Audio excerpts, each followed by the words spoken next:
Hello, everybody, and welcome to What's the 411 Sports. I'm Keisha Wilson. And I'm Mike McDonald. Mike, how was your weekend? It was good. Stayed busy, watched a lot of sports, got ready for tonight, and but things went well. How about yourself, Keisha? Well, I actually got fitted for a pair of running shoes. I decided that I'm going to... No, actually, I let somebody convince me to sign up for the Spartan race in July. And you're talking to someone who does not run, who has never been able to really do a pull-up in life. But I'm going to strap on some running shoes and just kind of do this and hope that I don't pass out before all is said and done. So, and actually, I got my sneakers there. They're pink. Pink is one of my favorite colors. I'm ready to go. Nice. So, enough about us. We're going to go to the sports world and see what's popping. Mike, what do you have for us? Big story out of the weekend was the Masters. Danny Willett, of course, bringing home the green jacket, and he was the surprise.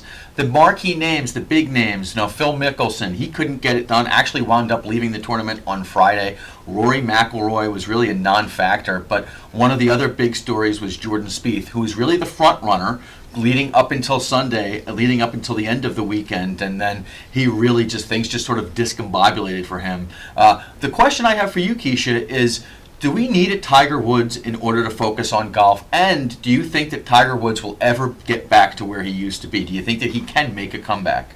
Let's see, how much time do we have to talk about this?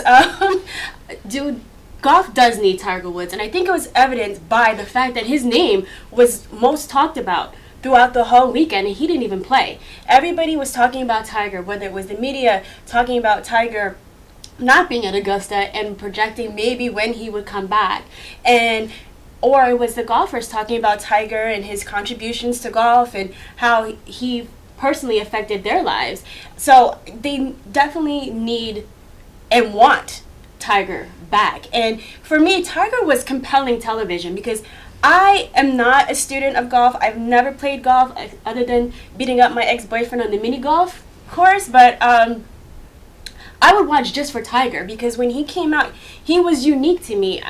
He was the first black golfer that I've ever seen in my lifetime, and the way he just came out and crushed the competition, and he was on par, no pun intended, to break Jack Nicklaus, right? Yep. His records, and that wasn't done before, and so I wanted to go and see this guy. I didn't know what a bogey was. I still don't. Guys, you can tweet at 411 Sports TV and let me know what some of these things mean.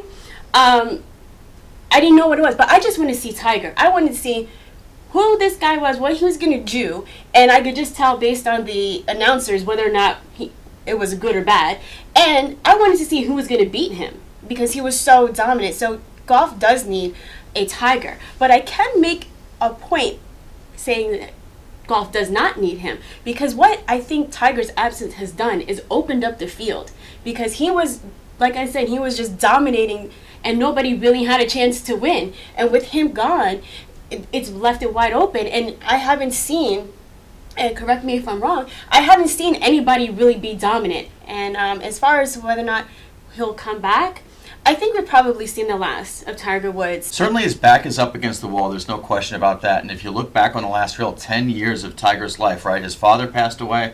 Then he had the issue with his ex-wife, with the divorce and everything. And really, let's face it, his privacy, his sex life was really put out into the public. And since then, the guy has not won a major. For the longest time, I've always felt like Tiger Woods would not be able to make a comeback. After this weekend, even though he really wasn't there and we didn't see much of him this past weekend and he didn't play, I'm confident that he can make a comeback. I think that this is a guy that, he's only in his late 30s. He still has a time to sort of go there with a timetable and make a push for himself. I'm backing him. I think that he can do this. I hope he can do this. And like you said, I think it would be good for golf if Tiger can make him come back for himself and not win majors immediately, but just put his name back there, get back into the swing of things, no pun intended, and get back into it. Well, we're going to move from the golf greens to the football green, and we're going to talk about Greg Hardy. Former Cowboys defensive end Greg Hardy took to ESPN airwaves to sit down with Adam Schefter to make a plea as to why he deserves another chance in the NFL. After the interview, the reaction wasn't positive towards him or Adam Schefter. Mike, what do you think about the interview? What do you think about Greg Hardy? Is he going to come back?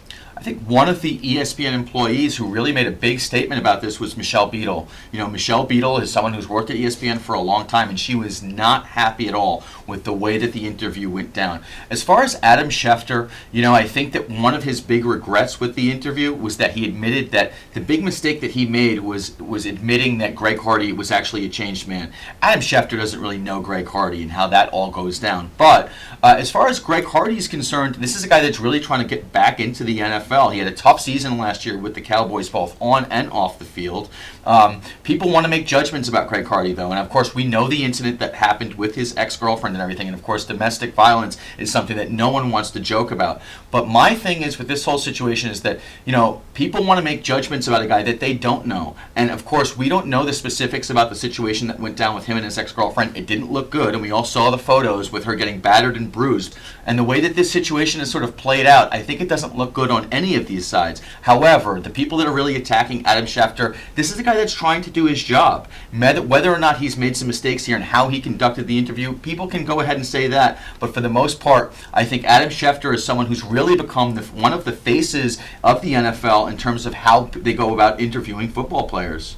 Well, I think when you left the interview, or after watching the interview, you either still did not like Greg Hardy or you still had questions that were not answered. I found as many clips of the interview that I could, and he has not accepted any kind of responsibility. And I had a hard time even understanding some of what he said, because he talked about he was in a situation, but the inside of the situation, there was another situation. He's got to, what? I don't know what that means. And he remained adamant that he didn't hit her at all.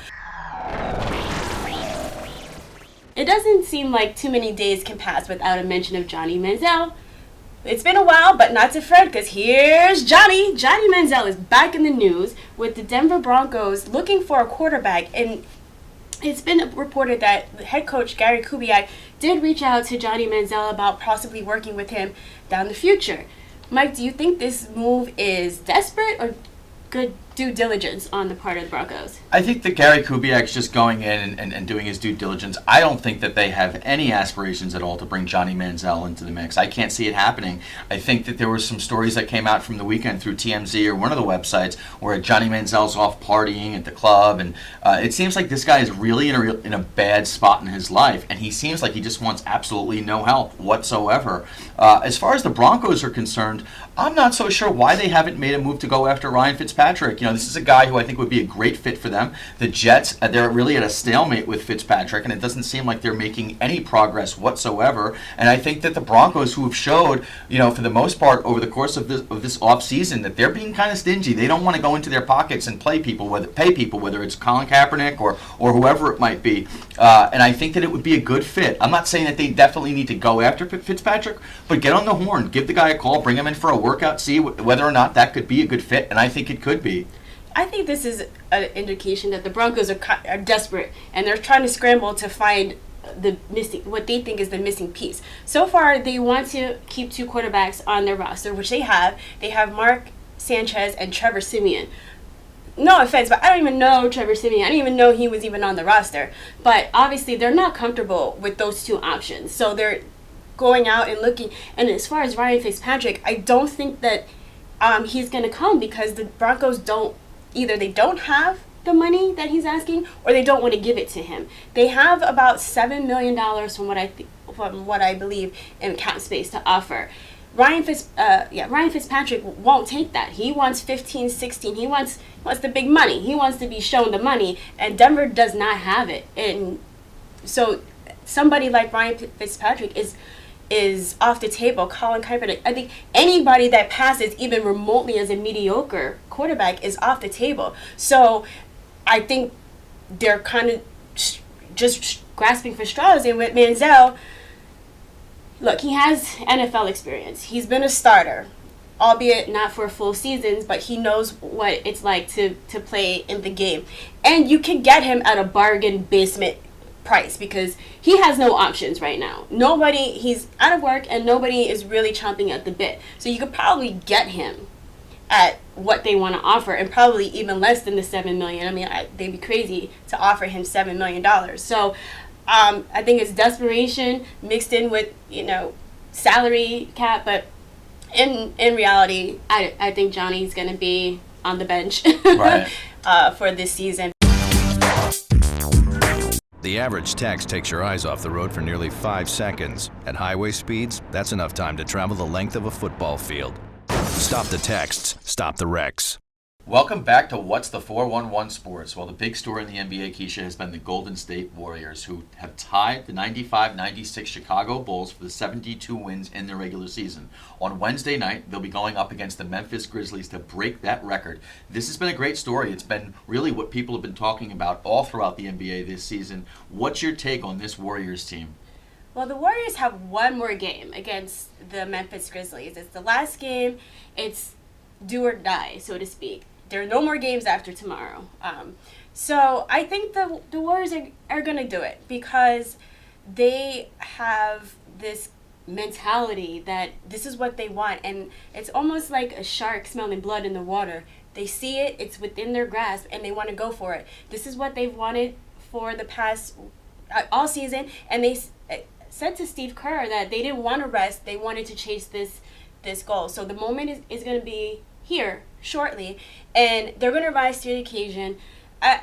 The Warriors are just, I don't know if I've seen such a complete team this season and over the past few seasons. They're deep at every level. Steph Curry's on fire. They can score at any position, and I think they're riding a nice momentum after beating San Antonio in San Antonio, which broke the home game winning streak for San Antonio. So I think they're going to do it, and once again, they're going to shatter another record. Yeah, it's inevitable that they're going to do it. You play against the Memphis team that's really banged up, looking to get into the playoffs. Memphis will make the playoffs, but this is a team that's not where they were the last couple of seasons.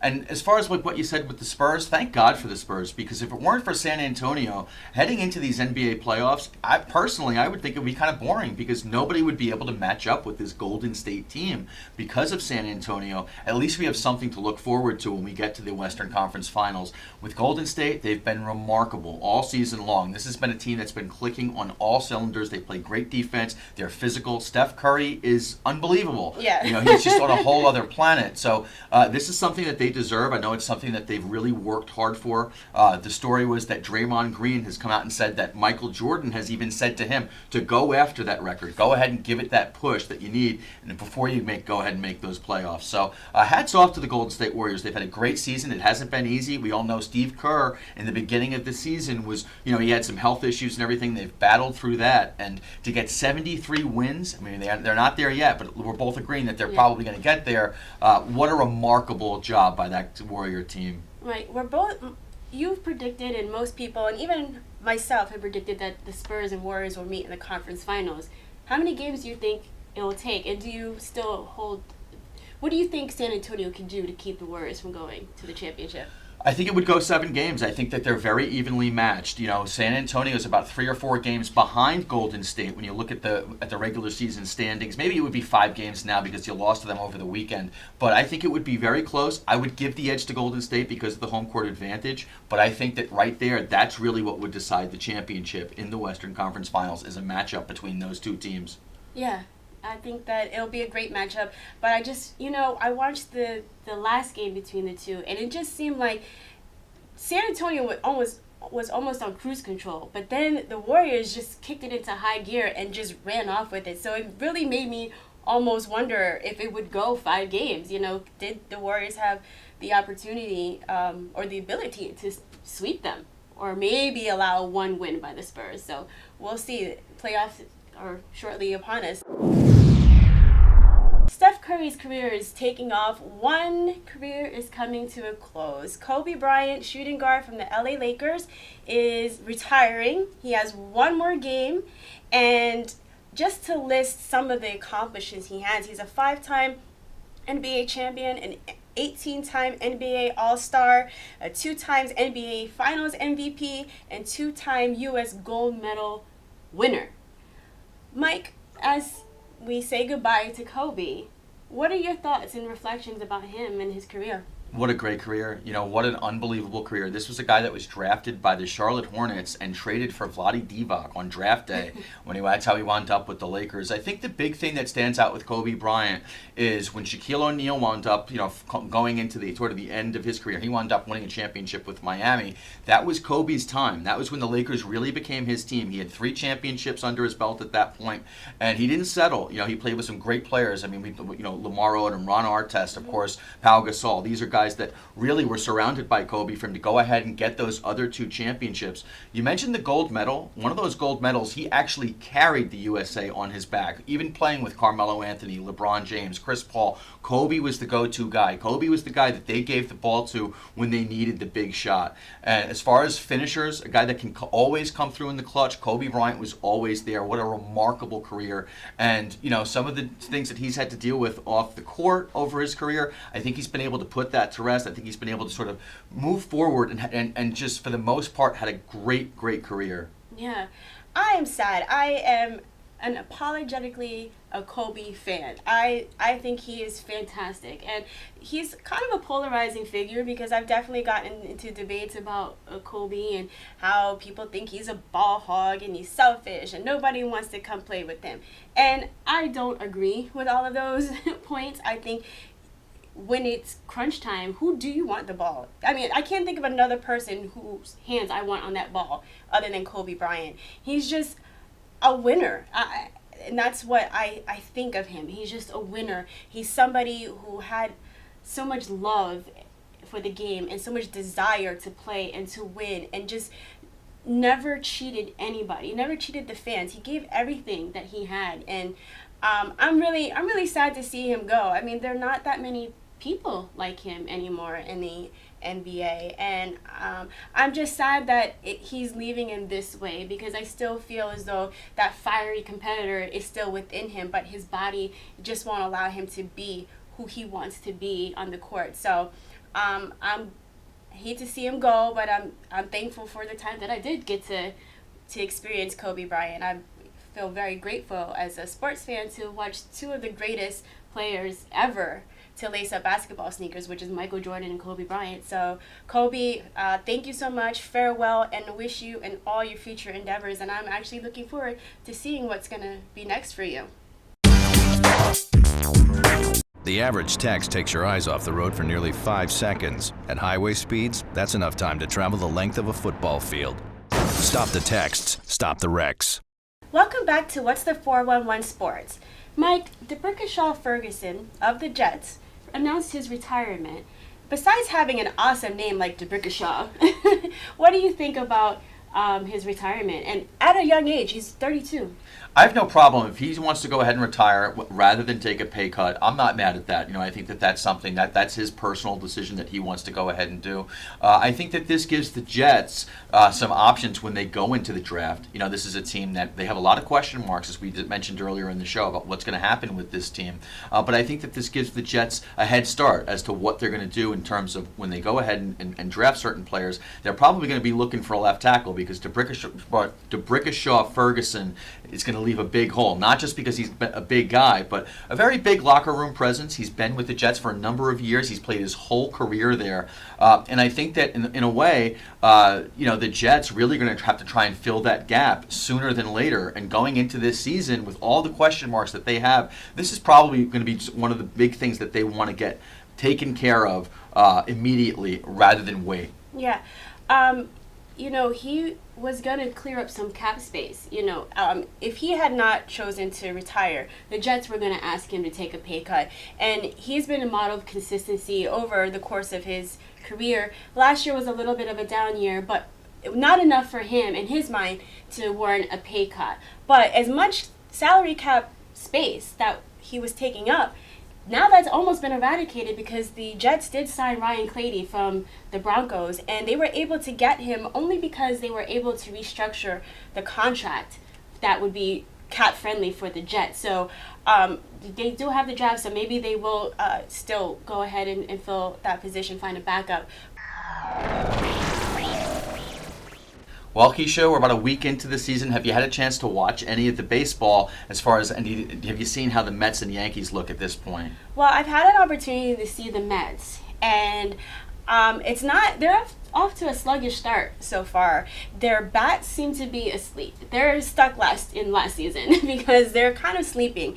And it's really a problem. And look, I don't want to push the panic alarm because we're about a week into the season, so there's no reason to panic. But it is something to keep an eye on because they had at one point, and maybe still so today, especially after the game against the Marlins, I think it was last night, they had one of the worst batting averages in the league, the worst. So they really need to address that and get those bats cracking because they're losing games, and they had a chance to beat the Royals opening game by having a comeback, but it was stopped short because they left runners stranded in scoring position. So yeah, they're going to need to tighten that up. And then, pitching was their strength, and that's what they're leaning on this year. But Jacob deGrom, he may miss his start due to a sore right lat muscle. So it's going to be interesting. I think I think they could turn it around. It's not anything that can't be prevented other than injuries. And on the Yankees side, they've had their own issues with batting's inconsistency. They're hitting against the pitchers that they should, and they're not hitting against the upper echelon. So, again, they need to get that cracking. And I was doing a little research, and they had a really low production out of the second base position.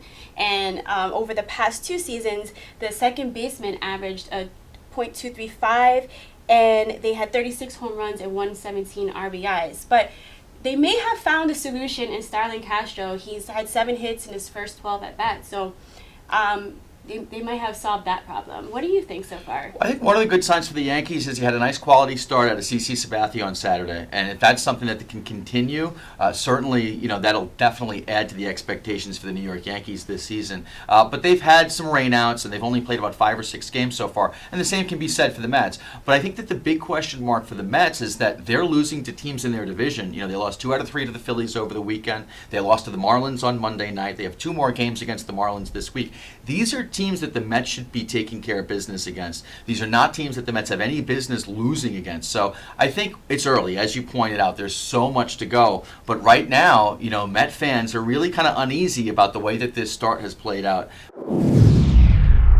Well, we want to finish with talking about the NBA here in New York. Of course, another lackluster season for both the Brooklyn Nets and the New York Knicks. What's your take on these underachieving teams here in the Big Apple?